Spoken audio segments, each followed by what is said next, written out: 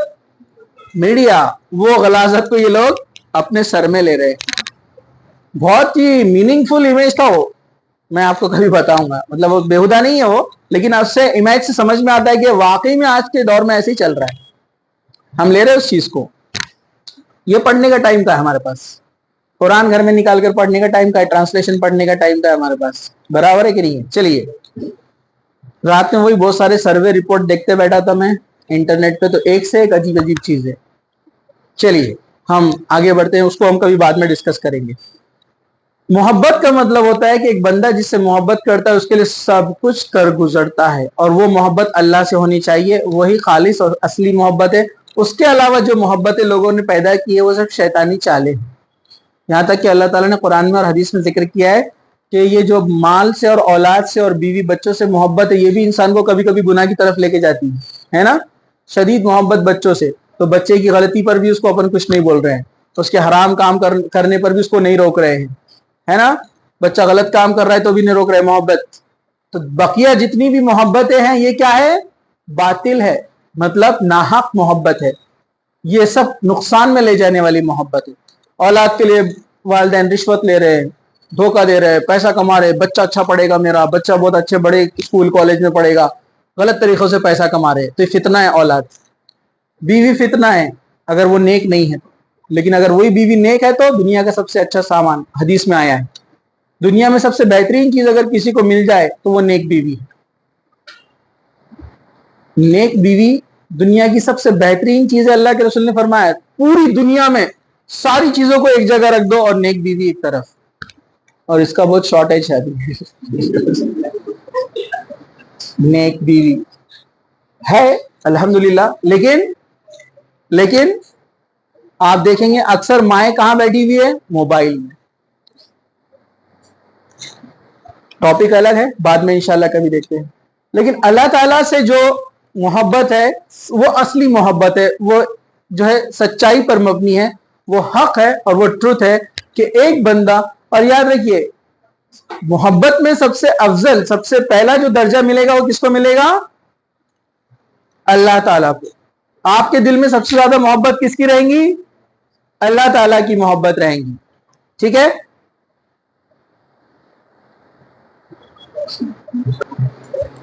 ہاں چلیے. تو محبت میں سب سے افضل محبت دل میں رہیں گی کس کی؟ اللہ تعالیٰ کی, سب سے نمبر 1 پر. اس کے بعد دنیا کی تمام چیزوں کی محبت. ٹھیک ہے, اور محبت کا معاملہ ایسا ہے کہ ایک میان میں 2 تلواریں نہیں رہ سکتی, ویسا محبت ایک خالص صرف اللہ سے ہو سکتی ہے. اس کے ساتھ آپ گناہ کے ساتھ محبت نہیں کر سکتے جب آپ اللہ سے محبت کرتے ہیں. یہ بات آپ یاد رکھیے.